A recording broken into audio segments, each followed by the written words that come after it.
மீஷோல இப்படி ஒரு ஸ்கேம் நடக்கும்னு நாங்கள் நினச்சே பார்க்கல. இந்த 2 நெக்லஸும் ஆர்டர் பண்ணியிருந்தோம். ஒன்று வந்து நாங்கள் ஆர்டர் பண்ணும்போது ₹499, இன்னொன்று வந்து ₹501 இருந்தது. ரெண்டுமே கேஷ் ஆன் டெலிவரி தான் போட்டிருந்தோம். அதில் ஒரு ஆர்டர் மட்டும் வந்திருந்தது. ₹501 கொடுத்து வாங்கிட்டோம். எல்லோரும் சொல்லுவாங்க பார்சல் பிரிக்கும்போது வீடியோ எடுக்க சொல்லி. நான் ஆனால் எப்போவும் பிரிக்கிற மாதிரி அசால்ட்டாக நான் வீடியோ எடுக்காமல் தான் பிரிச்சிருந்தேன். நல்லா நீட்டாக அட்டைப்பெட்டியில் செலோ டேப்லாம் நல்லா பக்காவாக சுற்றி பேக் பண்ணியிருந்தது. உள்ளே வந்து ஒரு சில்வர் கலர் கவர் இருந்தது. அதை தொட்டு பார்க்கும்போது ஏதோ ஒரு பவுட்ரு மாதிரி இருந்தது. அப்பயும் நான் வந்து சரி ஏதோ ஒரு ஸ்பாஞ்ச் மாதிரி ஏதாவது கவர் பண்ணியிருக்கும். நெக்லஸ் சின்னதாக வந்திருக்கு போல், அது ஸ்பாஞ்சில் கவர் பண்ணியிருக்கு அப்படின்னு நினச்சிட்டு தான் ஓப்பன் பண்ணி பார்த்தா வெறும் சோப்பு தூள் பேக்கெட் தான் இருக்குது. எப்படி இப்படி வச்சு ஏமாத்துறாங்கன்னு தெரில. சரி ரிட்டன் போடலாம் அப்படின்னு சொல்லிட்டு பார்த்தா, எங்களுக்கு வந்து அந்த ஆர்டர் வந்து டெலிவரி ஆச்சுன்னே காட்டல.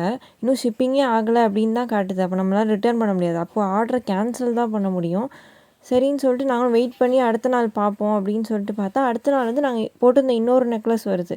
அதை வந்து நாங்கள் இந்த மாதிரி ஓப்பன் பண்ணவே இல்லை.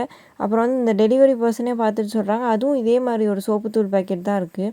ரெண்டுமே வேறு வேறு ப்ராண்டு. ஆனால் அது எப்படி ரெண்டுமே இதே மாதிரி வந்து ஏமாத்துறாங்கன்னு தெரில.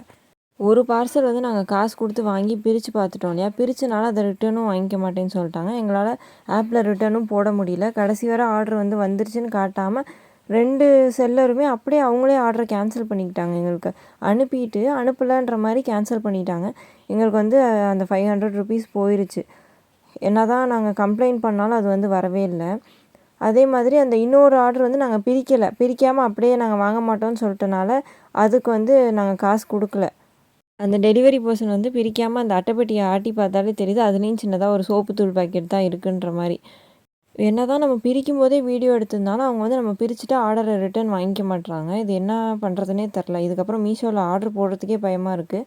நமக்கு ஆர்டர் போட்டு ஒரு பொருளை அனுப்பிட்டு அங்கே அனுப்பவே இல்லைன்ற மாதிரி சொல்லி கேன்சல் பண்ணுறாங்க. அதே மாதிரி நாங்கள் ஆர்டர் பண்ணதில் ஒரு ஆர்டர் ஐடி இருக்கு இல்லையா, அது வந்து வேறையாக இருக்குது. நமக்கு வந்த பார்சலில் வேறு ஒரு ஆர்டர் ஐடி தான் இருக்குது.